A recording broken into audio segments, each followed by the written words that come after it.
આ માટીમાં કંઈક તો એવી શક્તિ છે જેને સ્પર્શતા જ મનમાં સ્વરાજ્યના સપના જાગી ઉઠે છે. મારો શિવાબા પણ આજે એ સ્વપ્ન જોઈ રહ્યો હશે, પણ માર્ગ સહેલો નથી. દરેક પગલે અંધકાર છે, દરેક ખૂણે દગો છે, દરેક શ્વાસમાં યુદ્ધની ગંધ છે. તો શું હું એક સ્ત્રી ડરીને બેસી જાઉં? ના, હું શાહજી ભોસલેની સહચરી છું, મરાઠા ગૌરવની રાજમાતા છું.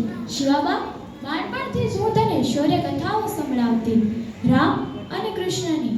મારે ખબર હતી કે એક દિવસ એ સુરવીરતા તું લખીશ. તારા હાથ પકડીને તને શસ્ત્રો શીખવ્યા, કારણ કે હું જાણું છું સ્વરાજ્ય કોઈ આપતું નથી, તેને જીતવું પડે છે. આ પ્રજા, આ મારી માતૃભૂમિ દબાઈ છે, થાકેલી છે, તૂટી ગઈ છે, પણ તેના હૃદયમાં સ્વરાજ્યની જ્યોત હજુ પડી રહી છે, અને તે જ્યોતને પ્રગટ કરવાનું કાર્ય શિવાબા તારા હાથમાં છે. શિવાબા, યાદ રાખજે, રાજ્ય જીતવાનું હોય તો પ્રથમ મન જીતવું પડે છે. સત્તા મેળવી લેવી સહેલી છે, પણ પ્રજાનો વિશ્વાસ મેળવવો એ જ સાચું રાજ્ય છે.